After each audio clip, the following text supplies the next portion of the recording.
Alors, donc c'est intéressant parce qu'effectivement, cette fameuse crise sanitaire, à mon avis, va soulever énormément de problèmes dans l'organisation mondiale des choses. Ça, pour moi, ça ne restera pas neutre. Et en posant la question tout à l'heure, alors, est-ce la mondialisation la cause? Moi, depuis que ça a commencé, je me dis, finalement, la nature est un jeu d'équilibre. On parle aujourd'hui de la cigarette qui pourrait éventuellement aider à...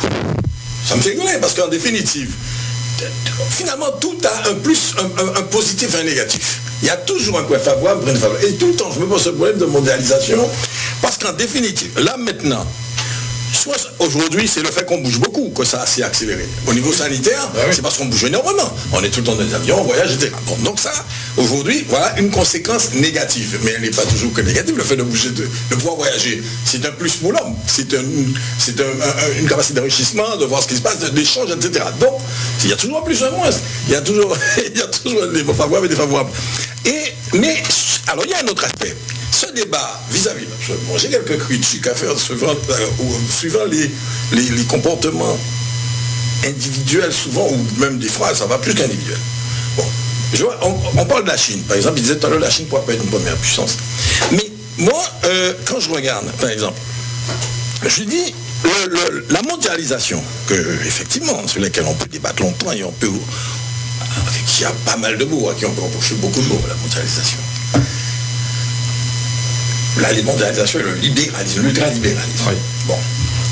Objectivement, je prends un État comme la France, que j'ai vu évoluer, on a laissé les entreprises s'en aller au fur et à mesure, parce qu'à la recherche du profit, on va chercher la main. Il y a une désindustrialisation, la preuve, c'est le cas des Basques. Alors maintenant on dit qu'il faut réindustrialiser. Mais, alors moi la question, en même temps, ça a un avantage.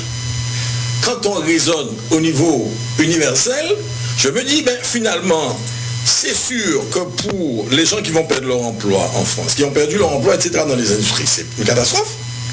Mais un certain nombre de pays pauvres, c'est la seule solution qu'on leur a donnée pour pouvoir monter au fur et à mesure. Puisqu'on commence à travailler à bas prix. Oui. Mais au fur et à mesure, ça structure. C'est pourquoi j'ai interrogé Jacques Attali sur l'Afrique. Voilà, tout à fait. Parce qu'effectivement, et il a reconnu que c'est quand même, ça deviendrait un continent émergent. Mais alors, juste pour te dire quand même, moi ce qui m'inquiète, je voudrais qu'on revienne à la situation de la Guadeloupe. Il faut qu'on puisse trouver un compromis entre les faits et le droit. Si on prend du point de vue du droit, les conditions pour bénéficier des prêts garantis par l'État, PGE, je crois, prêts garantis par l'État.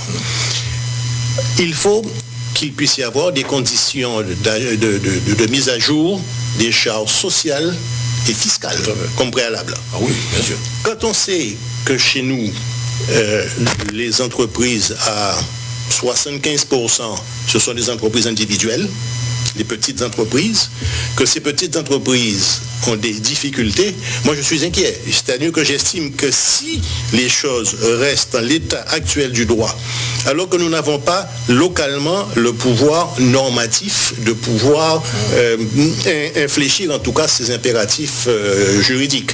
La région pourra éventuellement, mais jusqu'à quel point elle pourra aider, faire des prêts, en tout cas donner des aides ou des subventions, en tout cas le régime d'aide aux entreprises. Et là maintenant, on est donc dans une situation où j'avoue que je suis inquiet tant que j'entendrai qu'il y a des conditions aussi drastiques qui permettent à nos petites entreprises d'y accéder. Maintenant, si à un moment donné, face à une situation, il y a un plan Marshall et que ce plan Marshall atténue les contraintes juridiques et se confronte à la réalité des faits, tout en ayant une certaine vigilance, parce qu'il ne faut pas non plus que certains chefs d'entreprise qui étaient déjà en difficulté profitent de la situation pour pouvoir, on l'a vu quand même après la crise de 2009, mais sous réserve de cet aspect-là, je pense qu'il y a des tolérances normatives et juridiques à avoir pour que ce qui est les faits soit davantage en compatibilité avec les aides, plus que par des impératifs juridiques. Tout à fait. Ah oui, tout à fait, mais parce que malheureusement, souvent dans ces genres de situations, c'est là où on dit, on va aider, on va faire, etc. Et souvent, en face, il y a une résistance. On utilise ça pour faire du blocage et empêcher que les choses avancent assez rapidement. Bon, mais c'est vrai qu'on a... Mais le problème, c'est qu'on se retrouve dans cette situation ici, très souvent, parce que nous sommes souvent en contradiction avec le droit. De fait même. Hélas. Mais de fait même. Ça nous arrange. Oui, je vois bien. Alors, toujours pareil, on retombe sur un élément. Est-ce qu'on peut nous en faire le reproche? Mais ça tient à dire. Non, je vais plus loin, parce qu'en définitive, qu'est-ce qui se passe? Vous savez, ce qui est dramatique, moi je raisonne en acteur économique. Vous trouvez des fois, vous avez une décision à faire, vous avez une décision à prendre, il faut faire. Le droit qui est totalement inadapté sur des affaires, dans des situations d'affaires, bloque. Et vous vous retrouvez à traîner. Il y a un fait simple, hein. Quand quelqu'un a décidé un investissement à une date aujourd'hui, on n'a pas la même volonté dans 2 ans si rien n'a été fait. Vous abandonnez le projet en chemin. Et c'est le drame, c'est ce qu'on vit tout le temps. J'ai vu et ça on le vit en permanence, j'ai vu des Canadiens venir vous monter un super projet, tout était ok, au niveau pour eux tout était ok, ils sont venus moi après, rien n'est fait parce que c'est bloqué juridique, délibération municipale n'est pas faite, etc. 2 fois ils sont revenus, ils ont abandonné le projet. Point. Mais ça c'est comme ça que ça marche. Oui, mais est-ce que c'est pas le fait que récemment on a quitté la défiscalisation traditionnelle pour aller vers le crédit d'impôt et que le transfert de la défiscalisation traditionnelle vers le crédit d'impôt s'est trouvé à mettre les entreprises dans une obligation de préfinancement des projets d'investissement avant de bénéficier des aides? Ça c'est voilà. Alors ça c'est encore parce que, un autre. Oui, ça c'est un problème qui est fondamental. Effectivement. Oui, puisque si vous n'avez pas de trésorerie, comment vous pouvez... Donc vous êtes dans un cercle infernal, c'est ça qu'il faut faire à un moment donné. Et je pense que, c'est la raison pour laquelle, on veut dire tout ce qu'on veut, je resterai convaincu qu'il ne fallait pas rater le coche pour régulièrement mettre les choses au carré. On coince à chaque fois, on a toujours été bloqué sur des choses, parce que c'est inadapté, notre système est inadapté en beaucoup de choses. Il fallait obligatoirement qu'on prenne une certaine autonomie d'organisation. C'était indispensable. Je ne comprends pas. Tout à fait. Ça, c'est pas. Mais à un moment donné, je pense que se posera le problème du pouvoir normatif local. C'est-à-dire qu'à la suite de la crise, il y aura tellement de problèmes à régler avec un système juridico-administratif qui n'est pas forcément approprié à la réalité locale, que très rapidement, les acteurs eux-mêmes se rendront compte qu'il va falloir qu'un pouvoir normatif local plus important, qui ne semble pas poser problème en tout cas à nos gouvernants. Je rappelle qu'actuellement, il y a la loi 3D, enfin le projet de loi, puisqu'actuellement, toute 3D, des différenciations, des concentrations, démocratie, décentralisation, pardon. Avant, il y avait déjà la modification constitutionnelle qui prévoyait un pouvoir normatif. J'ai assisté personnellement à 2 congrès. À chacun de ces congrès, il est question de mener la réflexion pour savoir dans quel domaine on demande le pouvoir normatif. Et à la date d'aujourd'hui, écoutez, les choses n'ont pas avancé d'un pouce. Il ne faudra-t-il pas que la région, c'est surtout elle qui est confrontée à la problématique économique, devra vraisemblablement, sous ses fonds propres, ça veut donc dire que son autofinancement ne sera pas... alors, en prendra un coup, et à la limite, même s'il est excédentaire, c'est l'autofinancement, c'est le fait qu'entre les dépenses et les recettes d'une année, les recettes soient excédentaires. Mais le but de cet autofinancement, c'est normalement de le mettre sur les investissements. Tout à fait. Or, si vous le prenez pour pouvoir donner aux entreprises, vous prenez le problème en sens inverse, c'est-à-dire que vous donnez aux entreprises, mais vous ne créez pas le système consommatoire. Donc vous donnez de l'argent aux entreprises au détriment de la consommation, et les entreprises, quand elles auront l'argent, n'auront pas la consommation. Dès lors qu'ils n'ont pas la consommation, il n'y a pas de croissance, pas de valeur ajoutée, et on tombe encore dans ce cycle infernal.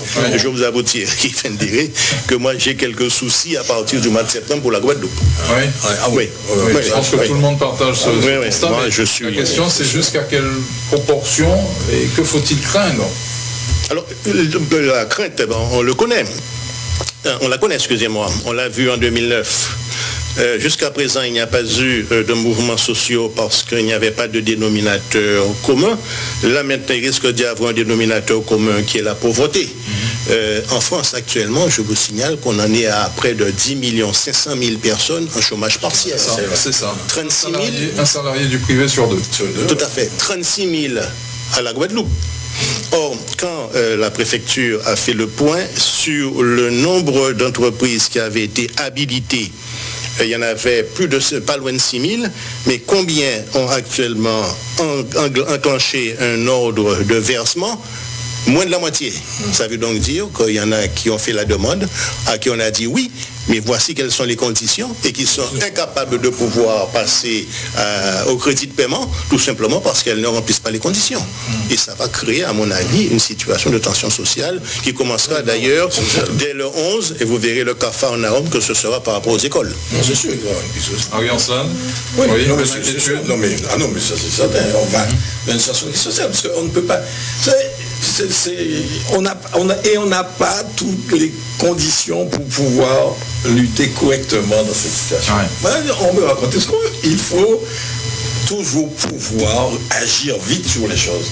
Et ça, on n'a pas assez moyens. On y sera contraint dans l'urgence. Mais oui, moi, je reviendrai sur... On en parle tous les jours, c'est vrai, mais moi, à chaque fois que je pense à ça, pour moi, la signature de l'échec de la politique qu'on a menée ici, c'est le fait qu'on est dans un pays qui se veut touristique et qu'on est incapable de donner de l'eau à des villes balnéaires, etc. Mais je ne dis pas ça pour lancer une pierre dans le dos. Non, je dis ça parce que je l'ai vécu en ayant créé une zone industrielle. En 89, et mon premier problème a été il n'y a pas d'eau. Ouais. Et depuis l'époque, je me suis battu. Toribio, qui était maire, a fait des travaux. C'est pour ça que les gens lamentent maintenant à certains endroits qui n'avaient jamais d'eau, ont de l'eau. Je me suis battu avec José Toribio à l'époque. Et finalement, on a lancé ce processus. Il a lancé tout un programme de nouveaux réseaux.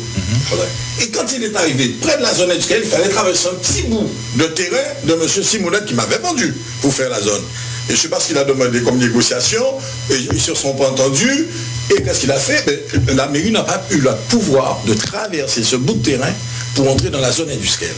Le réseau s'est arrêté je ne sais pas moi, 50 mètres de la zone industrielle. Et là, on peut traverser. Et tout ça, c'est un problème. Alors là, on est revenu en matrice. C'est tout qui m'a toujours choqué de voir une zone industrielle privée, d'avoir de toute sa quantité d'eau, alors que le réseau est à côté, c'est un détail. Un détail. Et bien, finalement, quand je regarde, depuis cette époque, on parle de l'eau, on arrive à 20 ans plus tard, on n'a pas d'eau, et de façon... On n'aura pas d'eau en plus. Pourquoi? Actuellement, la stratégie des municipalités consiste à installer des compresseurs. Oui, actuellement, oui. Mais quand vous prenez un compresseur avec le même volume d'eau, vous injectez de l'eau dans une zone, mais ça ne peut être qu'au détriment d'une autre zone. Effectivement, donc il y a certains qui ont vu leur situation s'améliorer par les compresseurs, mais il y en a d'autres qui ont vu leur situation se détériorer parce que le volume étant constant, les compressions, on partage, mais on ne la partage même pas, puisque ceux qui ont le compresseur en ont, mais ça s'est fait au détriment de ceux qui actuellement voient des coupures plus longuement. Nous reviendrons sur ce dossier de l'eau d'ici quelques instants. Le point de situation donc sur l'évolution de l'épidémie vient de tomber. Donc point de situation de ce mercredi 22 avril, la Guadeloupe, selon l'ARS, compte 148 cas cumulés de coronavirus confirmés par test PCR. Aucun nouveau cas n'a été recensé donc à la date d'aujourd'hui. L'élargissement des tests PCR sur le territoire aux patients peu symptomatiques ou à risque particulier a débuté afin d'évaluer avec précision le niveau de circulation du virus au-delà du suivi épidémiologique mis en place depuis un mois par Santé publique France. Alors, il faut noter aussi que parmi les cas confirmés, 15 patients sont hospitalisés au CHU de Guadeloupe, 12 sont en réanimation, 3 en médecine, un patient à signaler en médecine, donc au CHBT. Messieurs, on va conclure, Henri Ancelin. Mais je voudrais quand même, parce que j'ai parlé de l'eau, c'était pas pour parler de l'eau, j'ai pas dit ce que je voulais dire, j'ai pris à aborder l'eau, c'était pour dire une chose. Je suis convaincu que le problème de l'eau est lié à la façon dont la Guadeloupe fonctionne. En réalité, c'est ça que je voulais dire, parce que le problème a été soulevé. Tout le monde savait qu'il y avait un problème de l'eau, on n'était pas à l'aise avec l'eau, il y avait des fuites, il y avait tout ce qu'on veut. Ça fait 20 ans qu'on le sait. Mais en réalité, notre structure fait que personne n'a l'exécutif dans ce pays. Il n'y a pas d'exécutif réel. D'ailleurs, j'entends tout d'ailleurs la région. Enfin, il y a un exécutif juridique, il y a un transfert de compétences. Mais c'est dans la réalité de l'exercice de cette compétence qu'il y a un problème. Mais, oui, mais il faut se rappeler comment c'était géré l'eau avant. Alors, il y avait tout un tas de choses dans l'histoire de l'eau. C'était très compliqué parce que finalement, il y avait à tout en amont, il y avait la Générale des eaux qui gérait l'eau. Oui. Mais par contre, il y avait des comptes à rendre à des élus. et en même temps... L'eau était déjà décentralisée. Oui, oui. Donc, mais en définitive, quand je regarde, et ça, à l'époque, j'ai eu souvent à être confronté à des problèmes de ce genre quand on parlait de logements sociaux, par exemple. L'État disait, bon, il faut faire minimum 2000 logements.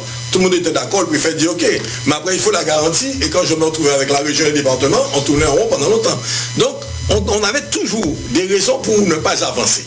Et j'ai remarqué que tout le temps, on avait, et c'est la raison pour laquelle moi, pour moi 2003, j'avais dit, bon, on vient d'enterrer le fait qu'on ne veut pas avancer. Parce que je constatais qu'on bloquait tout le temps, toujours sous des problèmes comme ça. C'est pas la région, c'est pas le département, c'est pas la région, c'est pas le département. Chaque fois, on se renvoie la balle et on tourne en rond et on n'avançait pas sur les décisions. Et donc, l'eau, ça a été ça. On a laissé passer tout le monde, ceux qui avaient des fuites, on n'a jamais réparé, jusqu'à ce que ça devienne aujourd'hui une situation lourdement difficile à réparer. Parce que ça coûte trop cher aujourd'hui, enfin très cher aujourd'hui, alors que c'était assez facile il y a 20 ans. Avec l'assainissement, près de 800 millions. Et voilà. Alors donc, voilà. Donc, c'est pour ça qu'aujourd'hui, et je dis ça pourquoi? Parce qu'il faut toujours se rappeler du passé. Maintenant encore, on est dans une crise exceptionnelle. C'est peut-être le moment, justement, de mettre les compétences en place, mais de savoir ce qu'il faut et réellement pouvoir faire fonctionner ce pays-là dans des conditions normales, en 2020. Et là, il faut décider, une bonne fois pour toutes, comment on doit faire fonctionner efficacement ce pays-là en 2020. Ouais. Georges Calixte, aurons-nous le choix? Alors, non, d'autant plus